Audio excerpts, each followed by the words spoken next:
नमस्कार दोस्तों, स्वागत है सभी का सोनी एजुकेशन ऑनलाइन प्लेटफॉर्म पर। दोस्तों, पिछली क्लास में हमने राज्य निर्वाचन आयोग के बारे में अध्ययन किया। उसके बाद में अब हम शुरू करते हैं एक नया विषय, केंद्रीय सतर्कता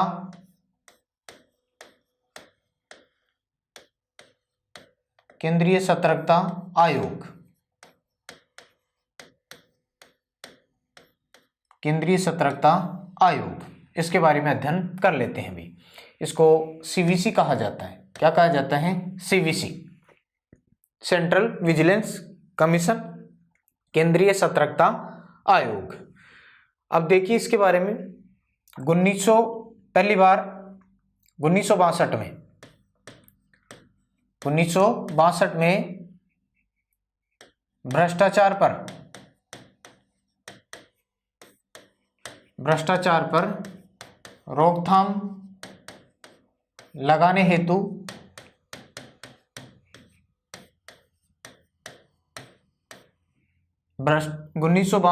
भ्रष्टाचार पर रोकथाम लगाने हेतु के संथानम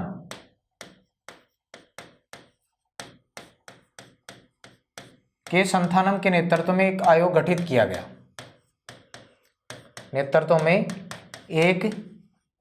आयोग गठित किया गया। 8 सदस्यीय आयोग था।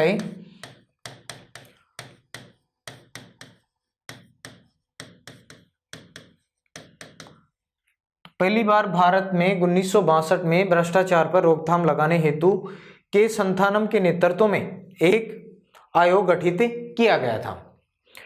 अब इस आयोग ने सुझाव दिया। क्या सुझाव दिया? कि जनता की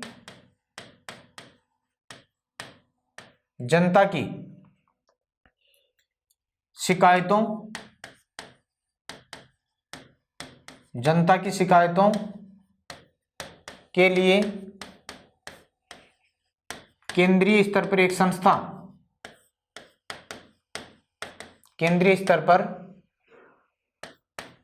संस्था कौन सी? सीवीसी का गठन किया जाए। यह सिफारिश की, यह सुझाव दिया। किस आयोग ने या किस समिति ने? के संथानम आयोग ने, के संथानम समिति ने। 8 सदस्यीय थी। तो इसने जो सुझाव दिया, इस सुझाव के आधार पर के संथानम आयोग के सुझाव पर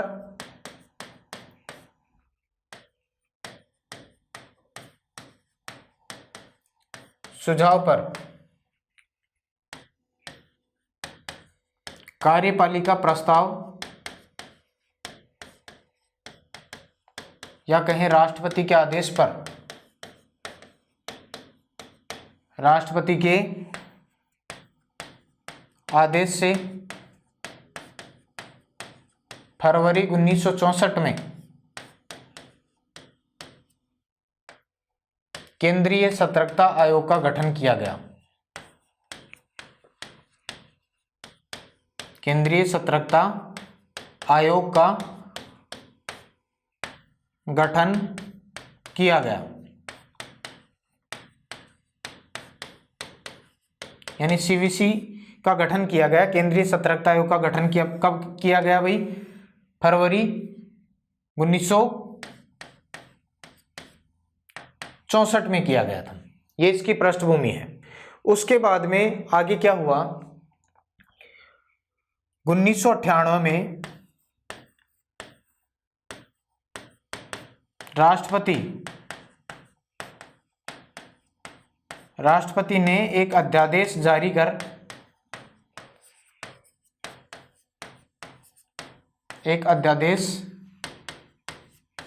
करके 1998 में राष्ट्रपति ने एक अध्यादेश जारी करके सीवीसी को यानी केंद्रीय सतर्कता आयोग को विधिक या वैधानिक या संविधिक सांविधिक आयोग बना दिया। लेकिन संविधिक आयोग का दर्जा आगे जाकर मिलेगा भाई, यहाँ केवल बनाया गया, अध्यादेश जारी किया राष्ट्रपति ने 1998 में, सीवीसी को विधिक, वैधानिक या संविधिक आयोग बना दिया। उसके बाद में 2003 में वाजपेयी सरकार के द्वारा, अटल बिहारी वाजपेयी सरकार के द्वारा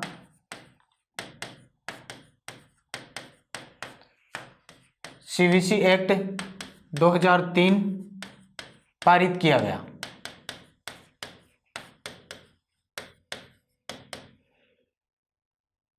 वाजपेयी सरकार के द्वारा सीवीसी एक्ट 2003 पारित किया गया और इस एक्ट के माध्यम से केंद्रीय सतर्कता आयोग को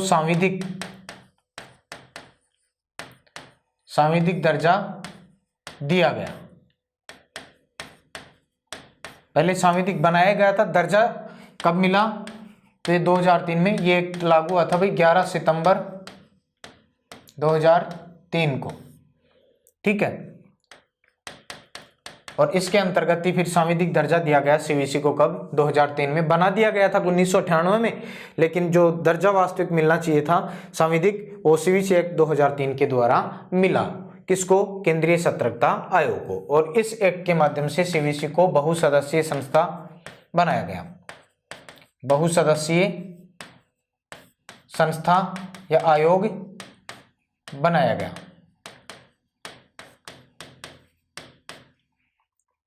इतनी बातें आपको ध्यान में रखनी है भाई। एक बार इसको आप पुनः रिपीट कर लें। केंद्रीय सतर्कता आयोग हमारा विषय, सीवीसी सेंट्रल विजिलेंस कमीशन, इसका गठन क्यों किया गया भाई? भारत में प्रशासनिक जो अमला था उसमें काफ़ी ज़्यादा भ्रष्टाचार जैसी गतिविधियां बढ़ रही थी। 1962 में भ्रष्टाचार पर रोकथाम लगाने हेतु के संथानम के नेतृत्व में एक आयोग, एक समिति का गठन किया गया। 8 सदस्यीय समिति गठित की गई। इस समिति ने सुझाव दिया कि जनता की शिकायतों के लिए केंद्रीय स्तर पर एक संस्था सीवीसी का गठन किया जाना चाहिए। के संथानम समिति के सुझाव पर कार्यपालिका प्रस्ताव या राष्ट्रपति के आदेश से फरवरी 1964 में केंद्रीय सतर्कता आयोग यानी सीवीसी का गठन किया गया। उसके बाद में 1998 में राष्ट्रपति ने एक अध्यादेश जारी करके सीवीसी को विधिक, वैधानिक या फिर संवैधानिक आयोग बना दिया। फिर आगे जाकर 2003 में वाजपेयी सरकार के द्वारा सीवीसी एक्ट 2003 पारित किया गया, जो 11 सितंबर 2003 को लागू हुआ। इसके माध्यम से सीवीसी को सांविधिक दर्जा मिल गया भाई, सांविधिक मान्यता मिल गई। संवैधानिक नहीं, सांविधिक विधि बना दी गई उसके द्वारा। बहुसदस्यीय सीवीसी एक्ट 2003 के माध्यम से सीवीसी को एक बहुसदस्यीय संस्था बना दिया गया। इतनी इसकी पृष्ठभूमि आपको ध्यान में रखनी है। अब बात करते हैं संरचना की। संरचना,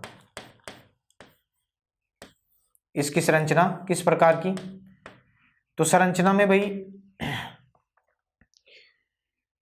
आपको ध्यान रखना है, इसमें एक केंद्रीय सतर्कता आयुक्त होता है और 2 अन्य सतर्कता आयुक्त होते हैं। 3 सदस्यीय आयोग है। संरचना, एक केंद्रीय सतर्कता आयुक्त होता है और 2 अन्य सतर्कता आयुक्त होते हैं, ठीक है। तो वर्तमान में यानी इसके बारे में आप ध्यान रख लेंगे भी। प्रथम, यहीं पर ध्यान रख लें, प्रथम केंद्रीय सतर्कता आयुक्त,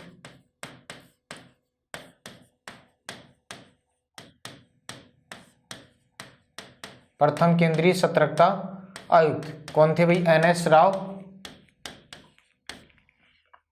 और वर्तमान केंद्रीय सतर्कता आयुक्त कौन है? तो ये है भाई संजय कोठारी। संजय कोठारी। और 2 अन्य आयुक्तों में एक पद खाली है, एक के ऊपर सुरेश N पटेल कार्य कर रहे हैं। तो ये भी साथ में ध्यान रख लें ताकि कोई कंफ्यूजन न हो। तो संरचना में बहुसदस्यीय संस्था बनाया गया सीवीसी एक्ट 2003 के द्वारा, और इसके द्वारा एक केंद्रीय सतर्कता आयुक्त और 2 अन्य सतर्कता आयुक्त की नियुक्ति की गई। प्रथम केंद्रीय सतर्कता आयुक्त कौन बने थे? NS राव। वर्तमान केंद्रीय सतर्कता आयुक्त कौन है? संजय कोठारी। अन्य सतर्कता आयुक्तों में एक पद वर्तमान में खाली है भाई, एक के ऊपर सुरेश N पटेल कार्य कर रहे हैं। उसके बाद में आगे बात करें संरचना के बाद में योग्यता, इनके लिए योग्यता क्या है? तो योग्यता में कहा गया है अखिल भारतीय सेवाओं, अखिल भारतीय सेवाओं, अखिल भारतीय सेवाओं तथा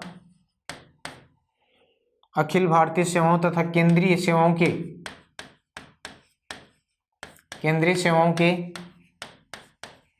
तथा की बजाय या लिखें, या केंद्रीय सेवाओं के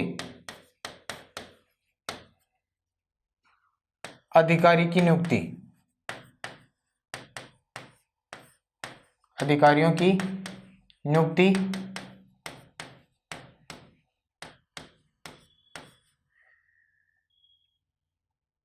इन पदों पर की जाती है।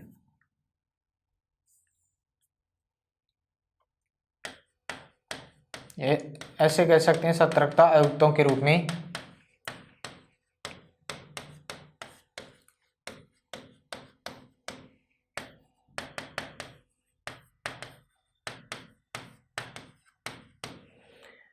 तो ये है योग्यता के संदर्भ में बातें। अखिल भारतीय सेवाओं या केंद्रीय सेवाओं के अधिकारियों की नियुक्ति सतर्कता आयुक्तों के रूप में की जाती है। योग्यता के बाद में आगे आता है भाई नियुक्ति। अगला पॉइंट होता है नियुक्ति। तो नियुक्ति किसके द्वारा की जाएगी? राष्ट्रीय स्तर पर है तो राष्ट्रपति द्वारा, लेकिन इसके लिए कॉलेजियम होता है, वो सिफारिश करेगा।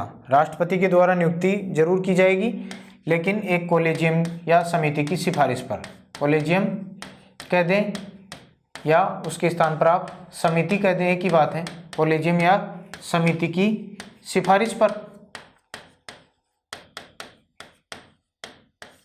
और इस कॉलेजियम में 3 ही व्यक्ति होते हैं भाई। एक तो होता है प्रधानमंत्री, इसका अध्यक्ष होता है इस कॉलेजियम का प्रधानमंत्री। इसके अलावा केंद्रीय गृह मंत्री, केंद्रीय गृह मंत्री,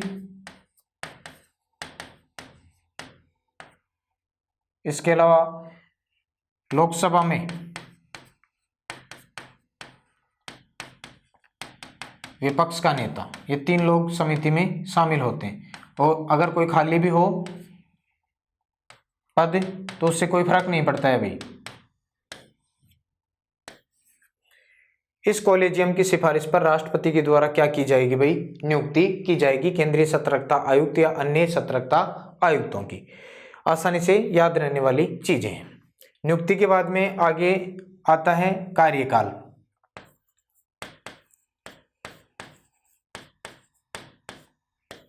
तो कार्यकाल के बारे में आपको ध्यान रखना है। 4 वर्ष, 4 वर्ष या 65 वर्ष की आयु जो भी पहले हो, जो भी पहले हो। तो कार्यकाल में ये बात ध्यान रखनी है, 4 वर्ष या 65 वर्ष की आयु जो भी पहले हो, उस आधार पर फिर क्या होगा भाई? कार्यकाल पूरा हो जाएगा। यहां पर ये ध्यान रखना है पुनर्नियुक्ति की पात्र नहीं है,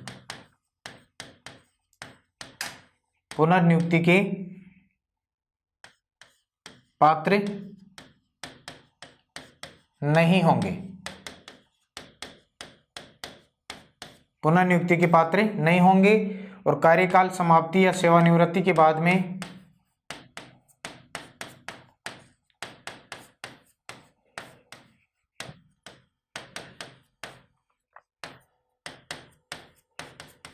भारत सरकार या राज्य सरकार, भारत सरकार या किसी राज्य सरकार के अधीन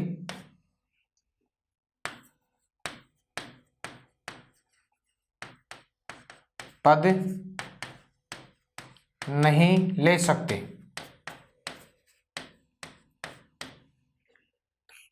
यह आपको ध्यान में रखना है।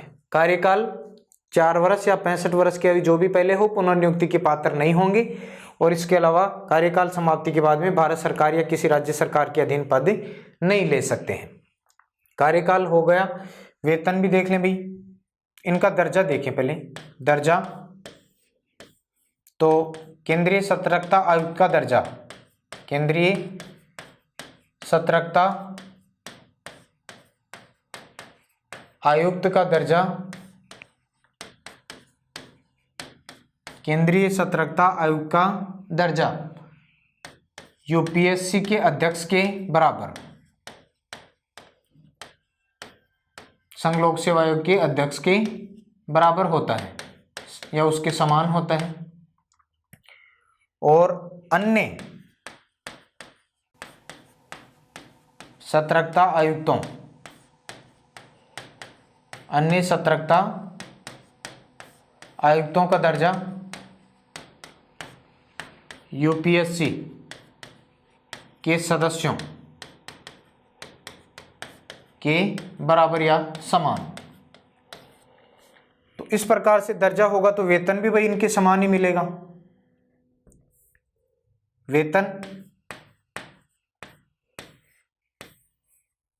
वेतन केंद्रीय सतर्कता आयुक्त को यूपीएससी के अध्यक्ष के समान, केंद्रीय सतर्कता आयुक्त को यूपीएससी के अध्यक्ष के समान, और अन्य सतर्कता आयुक्तों को यूपीएससी के सदस्यों के समान वेतन मिलेगा भाई। यह आपको ध्यान में रखना है। और इसके अलावा नियुक्ति के बाद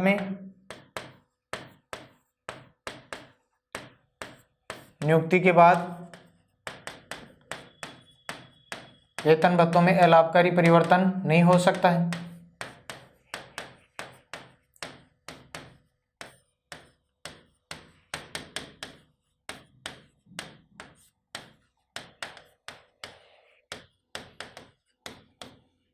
यह आपको ध्यान रखना है। दर्जा केंद्रीय सतर्कता आयुक्त का दर्जा यूपीएससी के अध्यक्ष के बराबर होता है, अन्य सतर्कता आयुक्तों का दर्जा यूपीएससी के सदस्य के बराबर होता है। तो वेतन और भत्ते केंद्रीय सतर्कता आयुक्त को यूपीएससी अध्यक्ष के बराबर और अन्य सतर्कता आयुक्तों को यूपीएससी के सदस्यों के समान मिलेंगे भाई। नियुक्ति के बाद में अलाभकारी परिवर्तन नहीं किया जा सकता है। तो ये हो गया, संरचना हो गई, योग्यता हो गई, नियुक्ति हो गई, कार्यकाल हो गया, दर्जा, वेतन, उसके बाद में त्यागपत्र। कार्यकाल समाप्ति के बाद में त्यागपत्र किसको सौंपेंगे भाई? राष्ट्रपति जी को। त्यागपत्र किसको देते हैं? राष्ट्रपति जी को। और बीच में अगर पद से हटाना हो, पद से हटाना, तो किस प्रकार से हटाया जाएगा? साबित कदाचार, साबित कदाचार या असमर्थता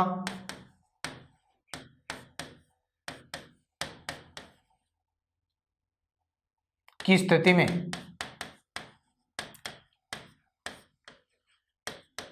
राष्ट्रपति द्वारा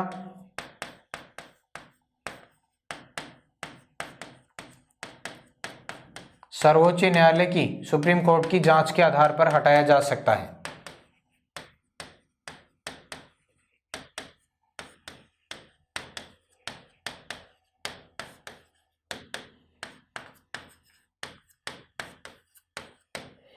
यह आपको ध्यान में रखना है। और जांच के दौरान निलंबित किए जा सकते हैं भाई, ये भी ध्यान रखेंगे, जांच के दौरान इनको निलंबित किया जा सकता है। राष्ट्रपति इनको जांच के दौरान क्या कर सकते हैं? निलंबित कर सकते हैं।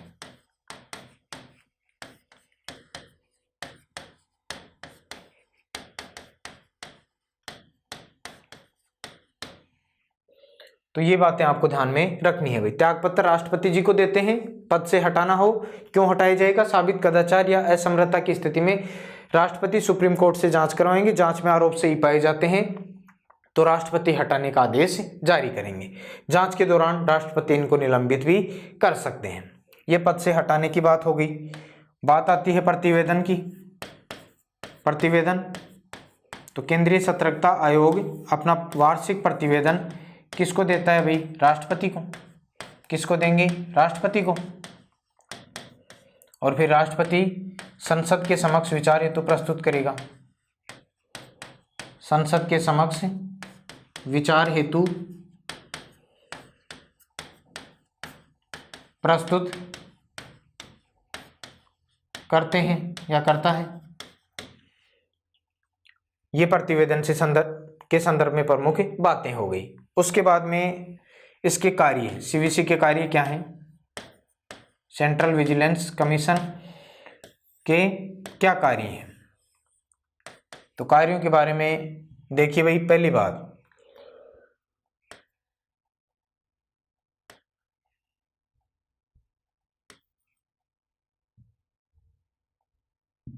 अखिल भारतीय सेवाओं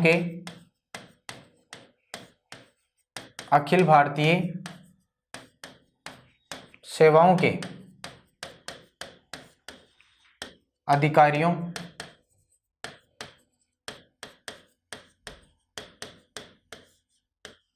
के भ्रष्टाचार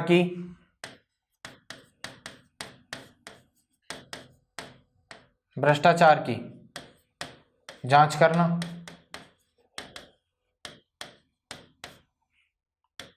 इसके अलावा और क्या कार्य है? जन शिकायतों की सुनवाई करना, जन शिकायतों की सुनवाई करना,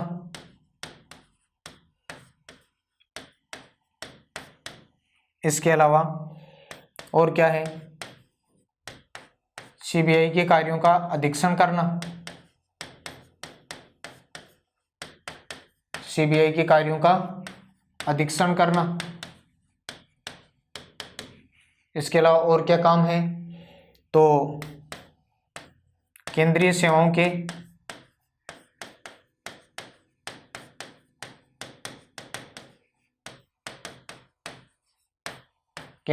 की सभी श्रेणियों के अधिकारियों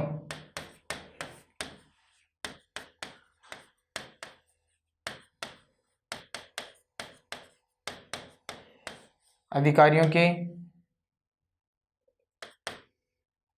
भ्रष्टाचार की सुनवाई करना,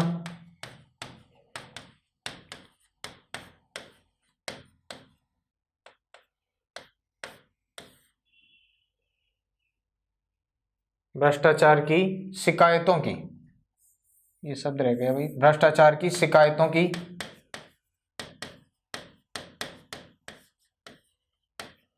सुनवाई करना,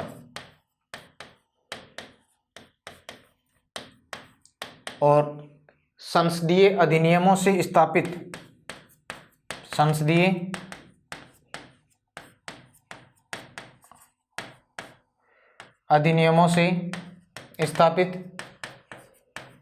सभी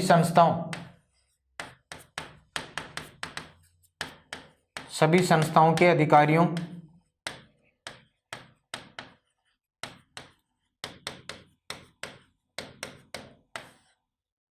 के भ्रष्टाचार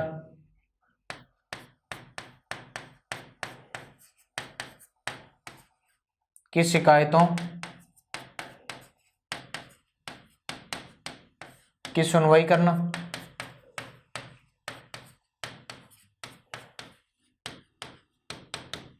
इसके अलावा केंद्र सरकार द्वारा भेजे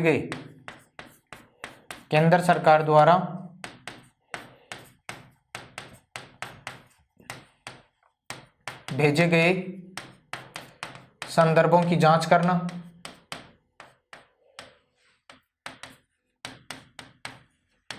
करना और उनका अन्वेषण करवाना।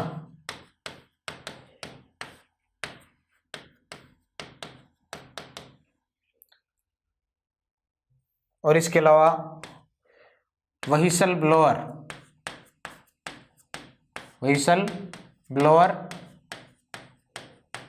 ब्लोअर्स के मामलों की जांच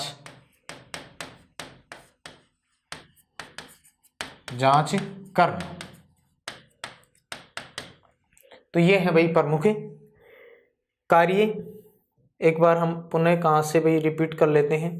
सीवीसी एक्ट 2003 पारित हुआ था, वहाँ से हाँ ये बहुसदस्यीय संस्था बनाया गया, सांविधिक दर्जा दिया गया सीवीसी एक्ट 2003 से। संरचना में एक केंद्रीय सतर्कता आयुक्त, 2 अन्य सतर्कता आयुक्त रखे गए। पहले केंद्रीय सतर्कता आयुक्त सीवीसी NS राव बने थे, वर्तमान में संजय कोठारी हैं। योग्यता अखिल भारतीय सेवाओं या केंद्रीय सेवाओं के अधिकारी की नियुक्ति इस रूप इन पदों के ऊपर की जाती है। नियुक्ति राष्ट्रपति कोलेजियम की सिफारिश पर करते हैं, जिसमें प्रधानमंत्री अध्यक्ष होता है, केंद्रीय गृह मंत्री और लोकसभा में विपक्ष का नेता इसमें सदस्य होते हैं। कार्यकाल 4 वर्ष या 65 वर्ष की आयु जो भी पहले हो पुनर्नियुक्ति के पात्र नहीं होंगे। कार्यकाल समाप्त हो जाएगा, सेवानिवृत्त हो जाएंगे तो उसके बाद में भारत सरकार या किसी राज्य सरकार के अधीन पद नहीं ले सकते हैं।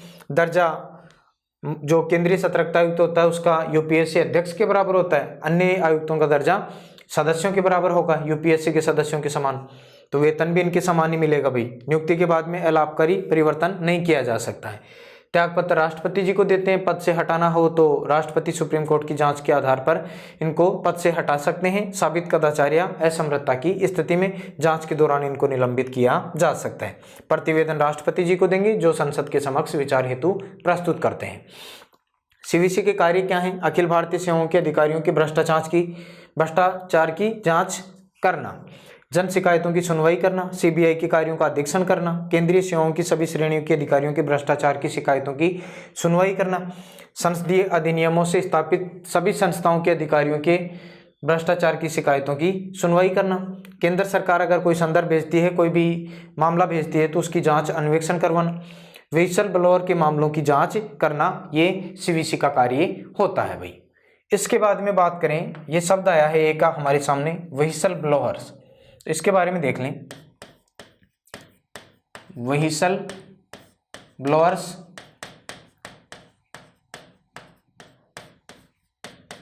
प्रोटेक्शन एक्ट,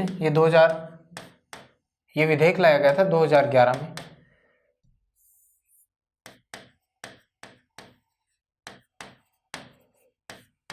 विधेयक 2011 व्हिसल ब्लोअर प्रोटेक्शन विधेयक 2011। इसके अंतर्गत क्या निर्धारित किया गया है अभी?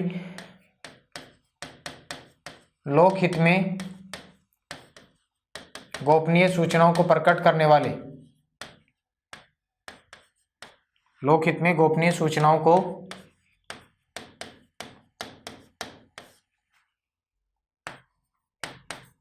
प्रकट करने वाले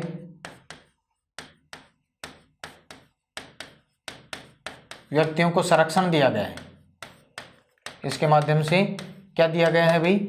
ऐसे व्यक्ति जो लोकहित में गोपनीय सूचनाओं को प्रकट करते हैं, जिनको अपनी जान का खतरा होता है, इन लोगों को कई बार भाई मार भी दिया जाता है, तो लोकहित में गोपनीय सूचनाओं को प्रकट करने वाले व्यक्तियों को इसके माध्यम से क्या दिया गया है?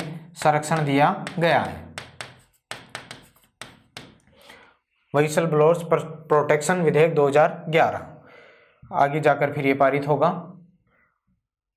फिर व्हिसल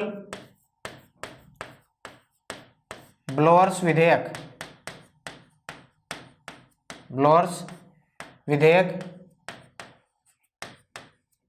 2013, ये पारित कब होगा भाई? 14 मई 2014 को पारित हुआ।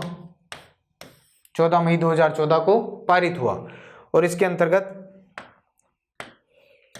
सरकारी कर्मचारियों द्वारा किए गए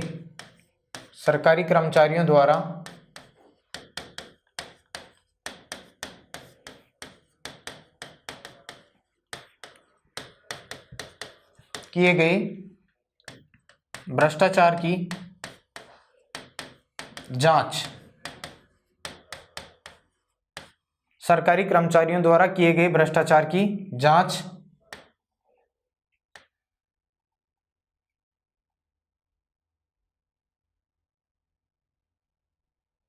भ्रष्टाचार को उजागर करने वाले व्यक्तियों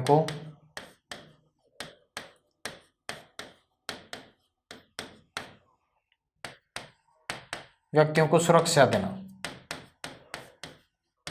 इसके माध्यम से क्या दी गई है भाई, सुरक्षा दी गई है।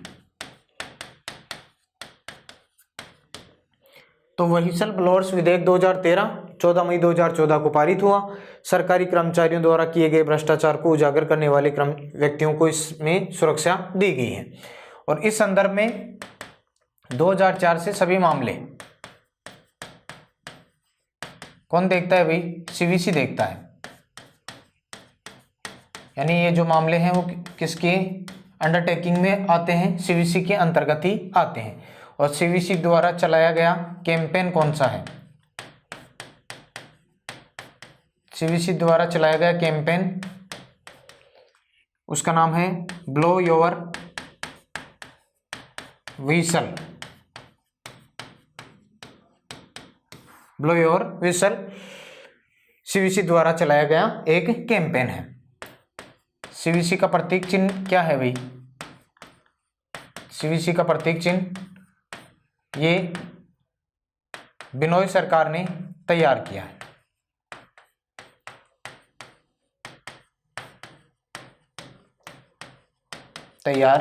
है। तो केंद्रीय सतर्कता आयोग के बारे में कुछ प्रमुख जानकारियां थी जो मैंने आपके सामने रखी हैं भाई, और कोई विशेष बातें इसके संदर्भ में नहीं आती हैं। तो फिलहाल के लिए हम अपने विषय को यहीं पर रोकते हैं भाई, और मिलते हैं नेक्स्ट क्लास में किसी नए विषय के साथ में। धन्यवाद।